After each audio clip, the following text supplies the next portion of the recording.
Mariana never liked to raise her voice. Even as a child, she preferred to quietly observe others. In school, she was the student who did everything right, turned in her assignments before the deadline, but was never chosen to lead any group. They said she was too nice, too calm, not the type to lead anything. She heard that from the school coordinator in her senior year of high school when she tried to run for class president. They laughed. At 33, with a young daughter in her arms, those words still echoed. She lived in a small town, the kind where everyone knows everyone else's business, and everyone thought they already knew Mariana's business. Married too young, lives for her daughter. She's very nice but has no backbone. She should get a salaried job, shouldn't she? The kind of comments that sound like advice but are just disguised judgment. Her ex-husband was one of those who always spoke with the condescension of someone who thinks they are right all the time. You're not cut out for this, Mari. You're a homemaker. This business stuff isn't for you. It's too much pressure. She would swallow hard. She tried to believe it was true. For a while, she really did. But when he left the house and never came back, not even to pay child support, Mariana had to relearn what survival meant. Her daughter, Sophia, was 5 years old. She wore a little purple backpack that dragged on the ground, and every day before school, she would ask if they could buy a piece of candy on the way. Mariana always answered with the same sad smile. Not today, honey. Tomorrow. But tomorrow never came. The bills started to pile up on the kitchen counter. Water, electricity, overdue rent, the empty refrigerator. She started skipping her own lunch so her daughter wouldn't notice the food was running out. She washed the same clothes with a bar of soap and dried them with the fan on. A life of improvisation. A life with no apparent way out. It was in the middle of the night, sitting on the edge of her bed, that she made the decision. It wasn't a cry of revolt, not an epiphany. It was just exhaustion, tired of waiting for help, tired of being told she wasn't capable, tired of pretending everything was okay. She looked at the old notebook she used as a diary. She flipped through some pages where she had jotted down recipe ideas. Cakes, pies, different kinds of brigadeiros. They were things she invented to distract herself, but had never shown to anyone. She thought no one would be interested. She took a pen and wrote on the back page, $5, homemade cake in a jar. Flavors, chocolate, coconut delight, passion fruit. Delivered to your door. She took a picture of the page with her old cell phone and posted it in the WhatsApp group for the moms from her daughter's school. Heart racing, hand sweating.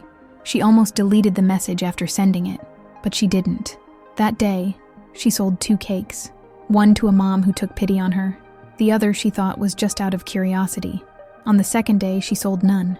On the third, a woman replied only with, "Do you have a business license?" Mariana read that message and almost threw her phone against the wall. She went to the sink, filled the basin with dirty dishes from the day's failed production, and began to wash them. In silence, except this time she was crying. A quiet cry, the kind that flows without a sound, but burns on the inside. But in the midst of the chaos, the dishes, the debts, and the humiliation, a spark ignited, a tiny one, but alive. She knew she made good cakes. She knew she could do better. She just needed more people to see it.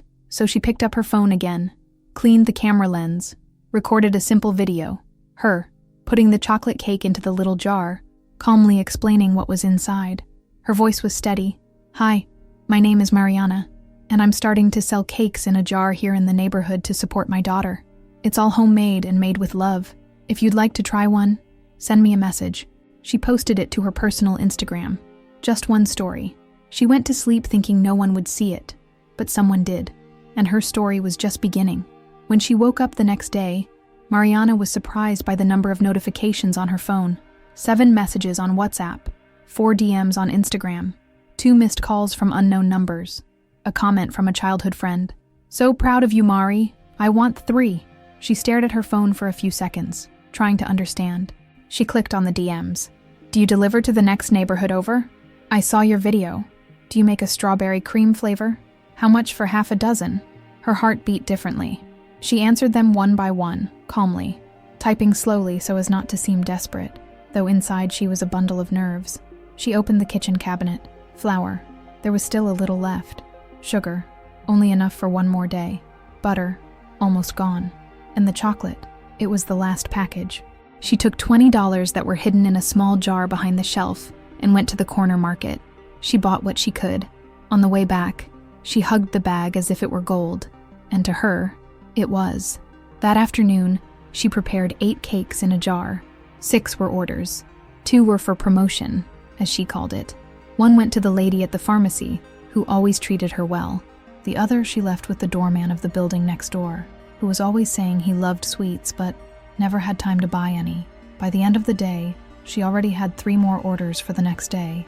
For the first time in months, Mariana felt that maybe, just maybe, there was a way out. She started recording videos every day. Short, simple, sometimes just showing the ingredients.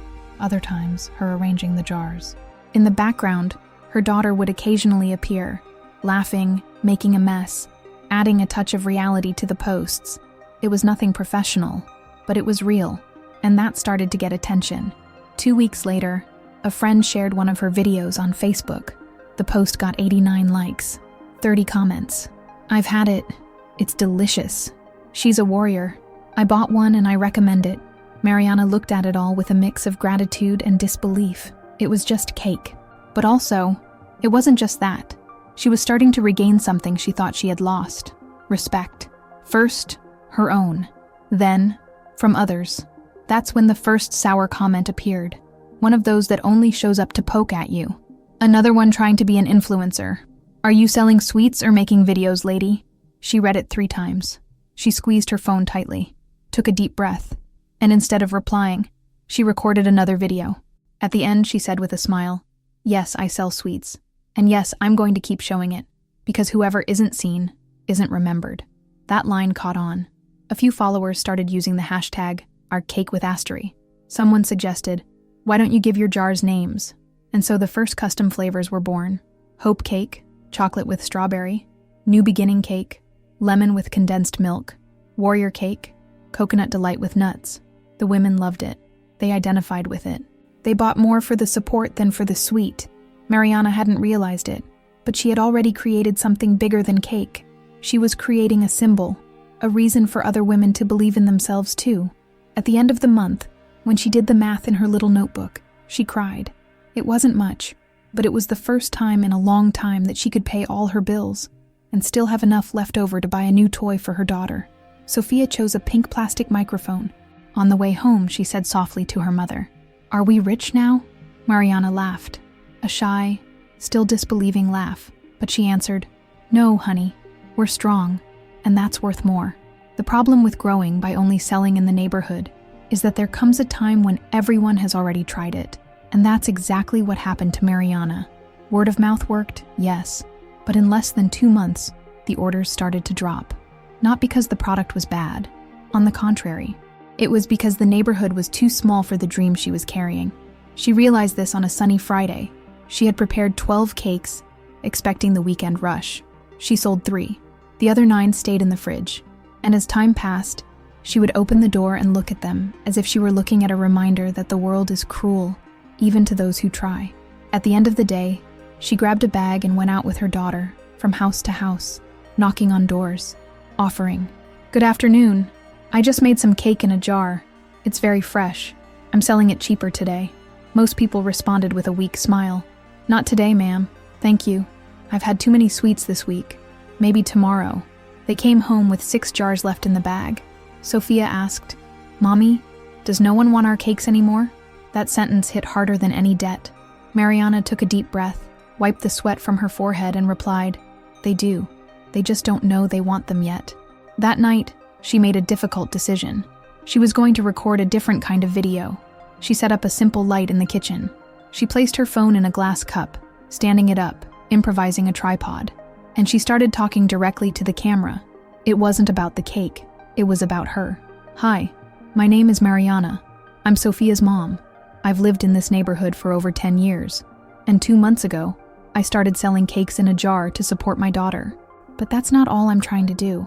I'm trying to show that even without support, even after hearing my whole life that I'm not cut out for business, I can create something that supports my home, makes my daughter proud, and still sweetens people's day. I'm not here to ask for anything. I'm here to show what's possible. I believe that when one woman rises, she pulls others up with her. Thank you to everyone who's been with me so far. And if you've never tried one, maybe today is the day." She posted the video to her Instagram, this time to her feed, and went to sleep. When she woke up on Saturday morning, Her phone was lagging from so many notifications, thousands of views, 200 comments, people tagging friends, sharing in their stories. Did you see this woman? What an example. In less than 3 hours, she received 47 orders. 47. She had to run out to buy more jars, more ingredients, more spoons. She called a neighbor and asked her to watch her daughter for a few hours. She called her cousin, who knew how to use spreadsheets, and asked for help organizing the orders. What had started with a shy sale on WhatsApp had turned into a small chaos, the good kind. The kind that makes you laugh while you run around the house trying to understand how everything turned upside down. On Monday, a local news page made a post. Single mother entrepreneur turns cakes in a jar into a symbol of resilience. In the post, they used a photo of her holding the jars with her daughter in her lap. The caption was simple. It wasn't a lack of talent. It was a lack of opportunity. And there, something clicked. It wasn't just about cake anymore. It was about resistance, about those who are underestimated from the start, but don't give up. About proving, first to herself, then to the world, that no one has the right to tell you who you can be. And Mariana finally began to believe that she wasn't a homemaker. She was whatever she wanted to be. In the week following the viral video, Mariana's kitchen became a small production line. The mixer ran all day. The oven was on non-stop. Jars were being washed, dried, labeled. She set up a clipboard with orders, separated the flavors into boxes, and made a little chart on the wall with delivery times. Improvised, all with masking tape and printer paper. But it was the headquarters of Cake with a Story. She didn't have an industrial freezer or a stainless steel counter, but she had something you couldn't buy in any store: grit. In the first few days, she delivered by bicycle, with a thermal bag on the handlebars. Later, she started paying a family friend who was a motorcycle courier with a portion of the sales. He agreed to help. He said her story had moved him. "There's something here, Mari. This business is going to go far." She would smile, but still kept her feet on the ground. She had learned not to get too excited too soon. Even so, something started to happen that she hadn't expected. Other women began to send her messages asking for tips. "Hi, Mari. I'm also trying to sell brownies. Do you think I should post a video? Can you teach me how you calculated the price of your cake in a jar? How did you promote yourself without it looking like you were showing off?" She answered each one by one. No script, no magic formula. I just started showing it. I made mistakes. I tried again. But I didn't stop. These conversations sparked an idea. What if she created a group? A place for these women to exchange ideas, support, tips. On Sunday, she created a WhatsApp group, Moms Who Mean Business. In 3 days, the group had 87 women. One sold empanadas, another knitted. There was a manicurist, a house cleaner, an artisan, a seamstress, all with one thing in common. They had been underestimated, and they were trying anyway. Mariana became a kind of unintentional godmother to the group, and that was good for her. It reminded her of where she had started, and it helped her not to forget that she still had a long way to go. Because despite the initial success, the challenges were just beginning. With the volume of orders growing, she started to face difficulties she had never encountered before. She was running out of jars. The supplier was late. A customer complained that they received the wrong flavor. Another asked for a refund because the dessert melted during transport. She cried again, not from failure but from exhaustion. She was barely sleeping. She could hardly play with her daughter. The house was a mess. Her lower back ached. And to make matters worse, a woman from town, known for having a chic bakery downtown, started to take public jabs at her. These days, anyone thinks they can be an entrepreneur with just a cell phone and a mixer. Mariana heard about it from a customer. She swallowed hard. It hurt. It hurt because it was exactly the kind of judgment she had heard her entire life. But this time, instead of backing down, she did what she knew how to do. She showed them.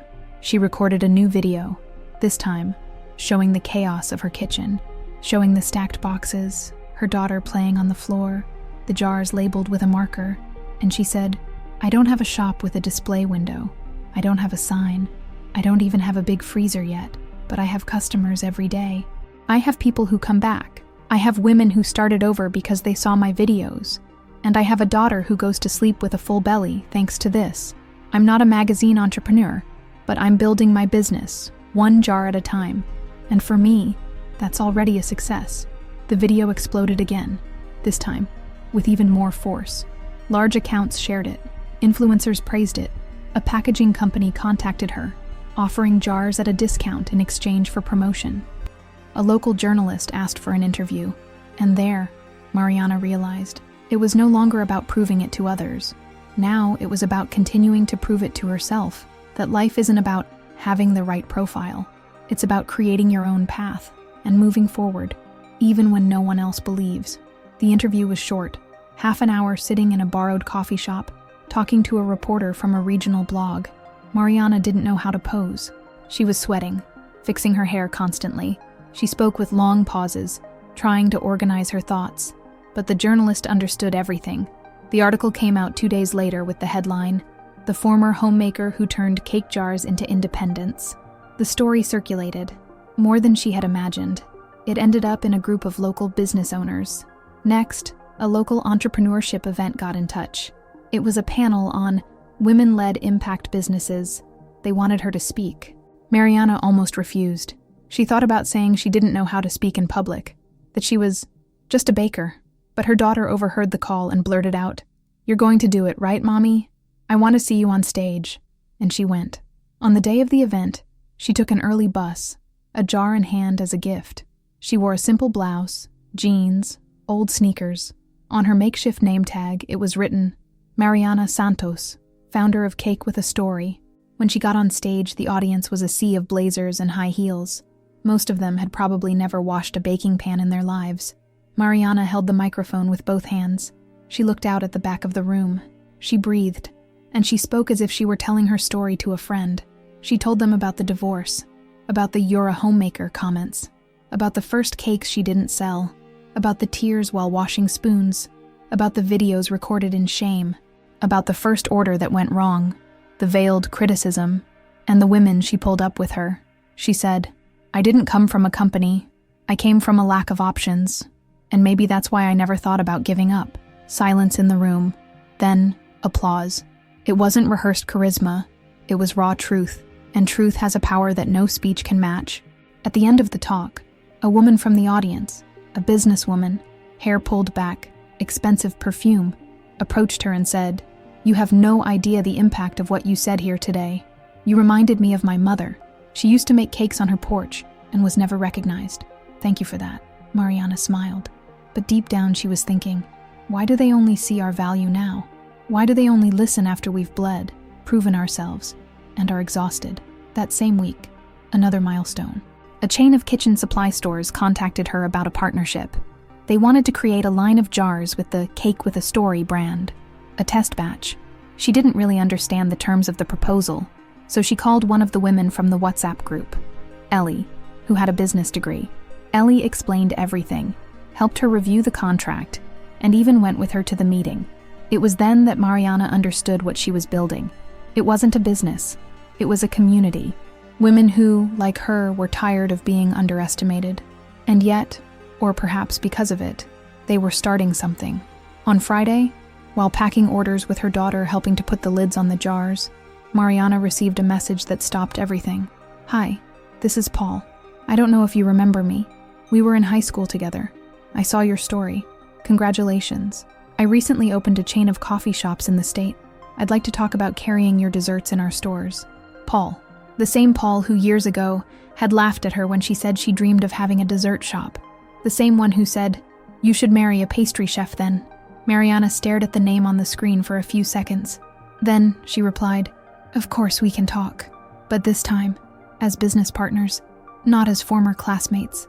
The reply was blunt, but necessary.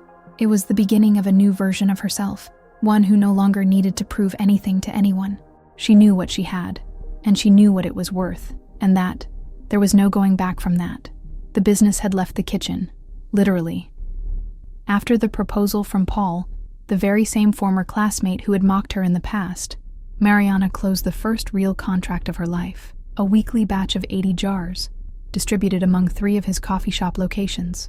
And the most symbolic part, she didn't accept the price he first offered. She did the math, calculated her margins, delivery costs, production wear and tear, and for the first time, she looked someone with money in the eye and said, "This price doesn't even cover my dignity. If you want the jars, this is how much it will be." He accepted, and he left the meeting laughing, saying he liked a woman with backbone. She didn't smile back, because now, unlike before, she no longer needed praise to exist. The following week, she rented a small room in the back of a beauty salon that had been closed for years. It was tiny, windowless, but it had a sink, an outlet, and an old stainless steel table the previous owner had left behind. She paid $500 a month for it, and she called the place her dream factory. Her daughter, Sophia, hung a crayon drawing on the wall, a smiling sun, 2 cakes with eyes and arms, and a sentence written in crooked letters, "Mommy is the boss." In the new kitchen, Mariana began to produce with more control. She bought a better scale, invested in coded labels, started tracking which flavors sold the most. She created a Google Drive with spreadsheets, and finally, she registered her business. Now she was official. She had a business license. In theory, she was an entrepreneur, but in practice, the weight increased. More orders, more responsibility, more demands. What was once a survival business was now becoming more technical. There were deadlines, logistics, taxes, customers with high expectations, and competitors who started to give her dirty looks. One of them, a traditional baker in town, posted on Instagram, "Some people get big on the internet, but they don't last 6 months with real bills." Mariana didn't respond. She just breathed and used the anger as fuel. But one night, her body paid the price. She came home from production with a severe headache, blurry vision, and her hands shaking. She collapsed onto the sofa and stayed there for hours, motionless, with her daughter asleep in her lap. It was accumulated exhaustion. It was the fear of growing too fast, because growing, for someone who comes from nothing, isn't just glory. It's the risk of losing everything, of burning out, of making a mistake, of self-sabotage. That night she cried quietly and thought, would it have been better to just stick to selling jars in the neighborhood? But then, she remembered the woman she was months ago, the one who didn't even have money for her daughter's candy, who cried while washing baking pans, who accepted humiliation because she thought she had no choice, that Mariana didn't exist anymore. And to honor that, she had to keep going. So she decided to do something big, to go on the internet for real. She ran the first paid ad of her life, a $30 boost on Instagram, a simple video with the text, "You don't have to be perfect, you just have to start. I started with 2 jars. Today I support my daughter with sweets and courage. And you? What are you waiting for?" The ad went viral in several nearby cities. Messages, orders, and invitations came pouring in. She couldn't keep up with it all. It was time to grow again. And for the first time, someone suggested, "Mari, have you ever thought about turning this into a franchise?" She froze. A franchise? Her, who was selling cakes out of a glass cup just months ago. She laughed at the thought, but the question remained. It rolled around in her head for days, and for the first time, Mariana found herself thinking something previously unthinkable. What if I really can? The word franchise echoed in her head for days. Mariana would repeat it in a low voice, alone at the bus stop, while washing dishes, putting her daughter to sleep. Franchise. It sounded distant, cold, too corporate for someone who started out selling sweets to pay the electric bill.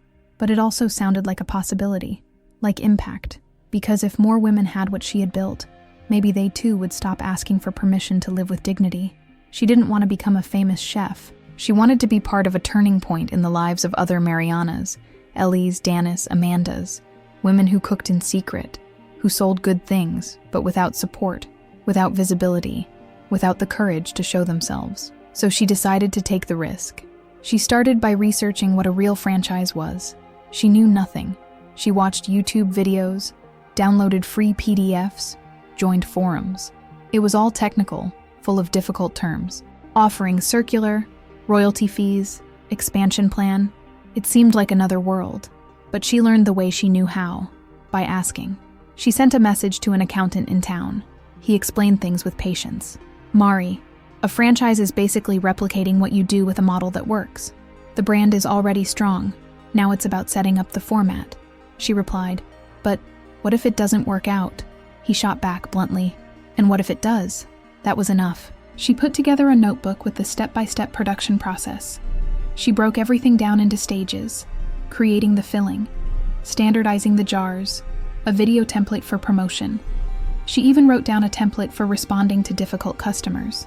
It was the beginning of what she called the Sweet Story Manual, And to test the model, she chose someone who had been with her from the beginning, Ellie, her friend from the group. Ellie sold brownies in the next neighborhood over, but always said she dreamed of a real brand. Mariana called her on a Tuesday night. "I'm ready. Do you want to be the first unit of my franchise?" Ellie was silent for a few seconds. Then she cried on the phone and said yes. They spent weeks putting everything together. They standardized labels, chose packaging, set a price. Mariana didn't charge an initial fee. She just wanted it to work. "If this works out, we'll create a model to turn this into multiplication." On the opening day of Unit 2, Ellie recorded an emotional video. "I used to sell sweets in secret. Today, I sell them with pride. Because now I have a brand, I have a name, and I have someone who believes in me. Thank you, Mari." The video hit 120,000 views. Other women started sending messages. "How do I become a franchisee too?" In 2 months, 3 more units opened up, all in working-class neighborhoods, all run by women who had been underestimated. And Mariana started to become a benchmark. She was invited to a state-level panel for women entrepreneurs. At the entrance to the event, she saw her name on a banner next to businesswomen with last names you'd see in magazines. She didn't know whether to laugh or run away. When it was her turn to speak, she spoke about what she knew. The problem isn't that women don't know how to be entrepreneurs. The problem is that we were taught we had to wait for permission to try. The audience stood up to applaud. On the way home, sitting on the crowded bus, with her daughter asleep in her lap and a bag of empty jars on the floor, Mariana thought about everything. She remembered the first criticism, the first customer, the first sleepless night, and deep down, she felt something she had never felt before. Pride, a clean pride, without fear, without exaggerated modesty, the pride of having built something real, something that was no longer just hers. On that Wednesday morning, Mariana woke up to a message that made her stomach freeze. It was from an unknown number. "Good afternoon, Mariana. This is Letitia, an event assistant from the Thorn Group. We will be holding a regional meeting of retail leaders next month, and we would like to invite you to be one of the speakers. Your name was recommended by one of our board members." She didn't recognize the group's name. She went to the website, and she froze. The Thorn Group was a famous holding company, owner of shopping malls, retail chains, even a bank. But what really made her heart race was seeing the name of the chairman of the board, Alfred Thorn, her ex-father-in-law, the father of the man who had one day looked at her with contempt and said in the middle of the living room, "This girl is good for taking care of the house, that's it. A businesswoman, that's for someone with a cool head, business in their blood." At the time, she had swallowed the pain and left the room in silence. Now, he was the board member of the event that was inviting her to speak as an example of female leadership. The world had come full circle. She didn't reply right away. She needed to go for a walk, to clear her head. Her mind was racing. Does he know it's me? Did he recommend me without realizing? Is this some kind of trap? But deep down, she knew. It was real. And as much as it hurt, it was too symbolic to refuse.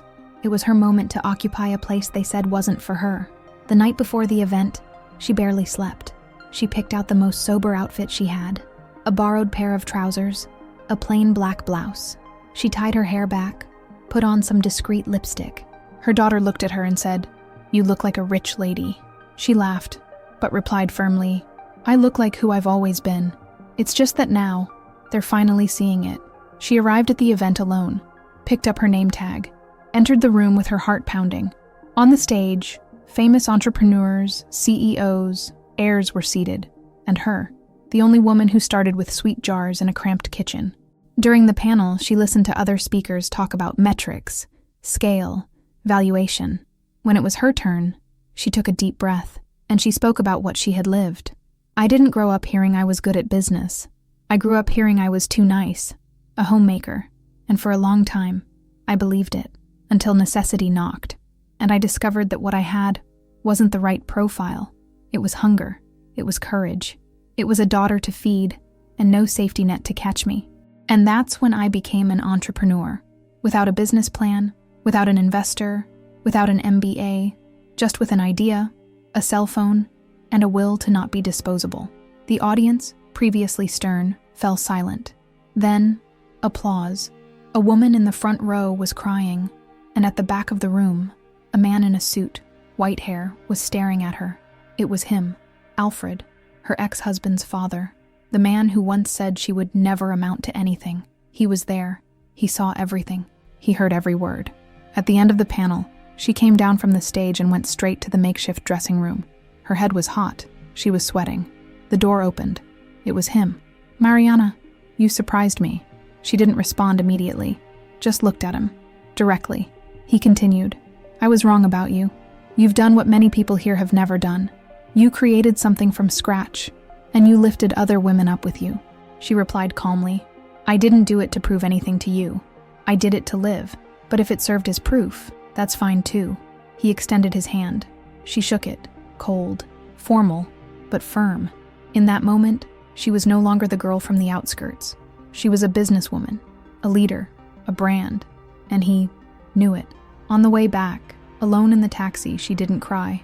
She didn't smile. She just closed her eyes and took a deep breath. She had won, without shouting, without begging, without putting on a show. She had won her way. After the event, Mariana's name began to circulate outside the state. A major news portal published an article with the headline, "From single mom to creator of a sweet brand with a purpose." They used a photo of her smiling with her daughter in her lap, both in aprons. The text went viral. Emotional comments, tagging other women. Invitations started to arrive from cities she didn't even know. Talks, mentorships, interviews. It was as if the entire world had woken up and decided to pay attention to her all at once. But in the midst of it all, the fear returned. Mariana never dreamed of being famous. She didn't see herself as an influencer.